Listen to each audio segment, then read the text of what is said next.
Isang mapagpalang gabi po sa inyo. Kamusta po ang maghapon ninyo? Kamusta po kayo? Kamusta po ang mga ginawa nyo ngayong hapon ito? Maraming iba po sa inyo sobrang napagod, nahirapan, o ang daming ginawa. Pero napakaganda po ulit ng sinabi ng Panginoon na lahat po na lumalapit sa Kanya, lalo na po sa mga nabibigatan, bibigyan niya po tayo ng kapahingahan. Kaya sa umaga po, sa gabi pong ito, samahan niyo po ako na sa pagtatapos ng ating araw, patuloy po natin pag-aralan ang mga salita na itinuro niyo po sa atin. No?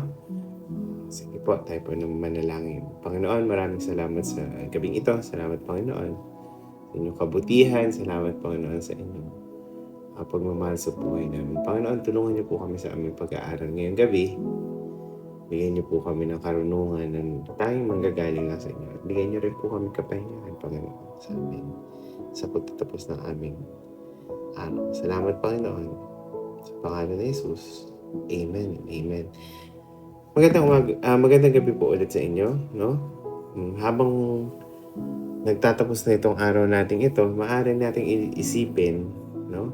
O naiisip ba natin ang lahat ng nangyari, no? Ang mga tagumpay, mga pagkakamali, mga bagay na hindi pa natatapos. Ang gabi ay isang paalala na meron tayong limitasyon, hindi natin kayang gawin ang lahat. Ngunit, meron tayong Diyos na hindi napapagod, laging handang tumulong at mahal tayo. No?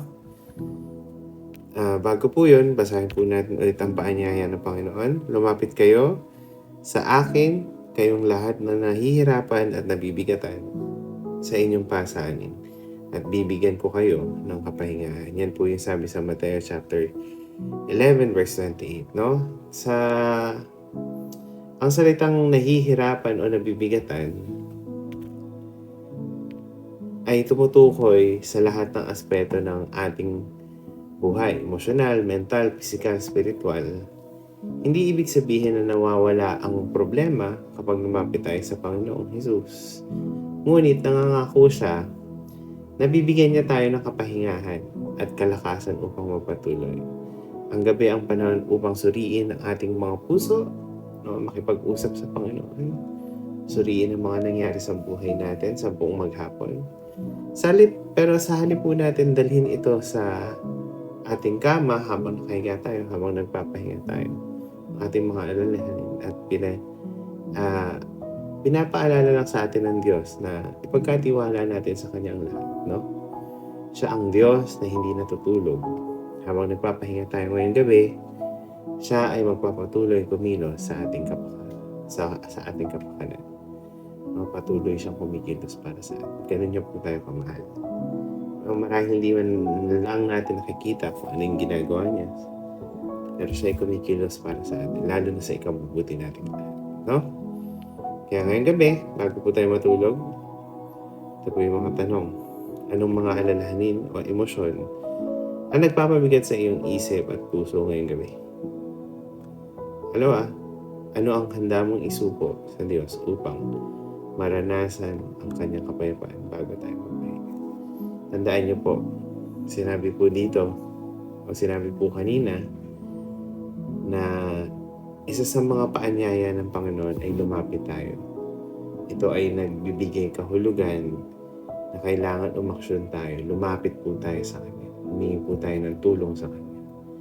Yun po yung gusto ng Panginoon. Alam naman ng Panginoon ang mga pangangailangan natin.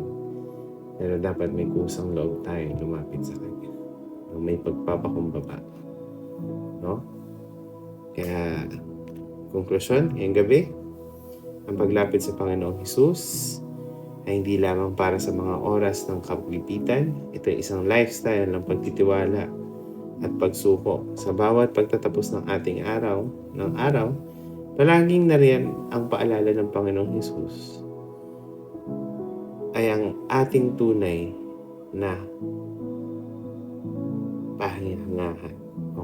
Sa Kanya natin tunay makikita ang kapahingahan. Kaya ngayong gabi, bago po tayo matulog, hayaan po natin ating mga puso lumapit po tayo sa Kanya ng may buong pagpapakumbaba. Kung naiiyak kayo, nahihirapan kayo, lumapit kayo sa Panginoon. Napapagod kayo, humingi kayo ng kalakasan sa Panginoon. Kung naguguluhan kayo, humingi tayo ng karunungan sa Panginoon. Kaya po ngayong gabi, bago po tayo magtapos, tayo po manalangin. No? Panginoon, sa araw pong ito, nilalapit po namin sa inyo lahat ng aming alalahanin at pagod. No?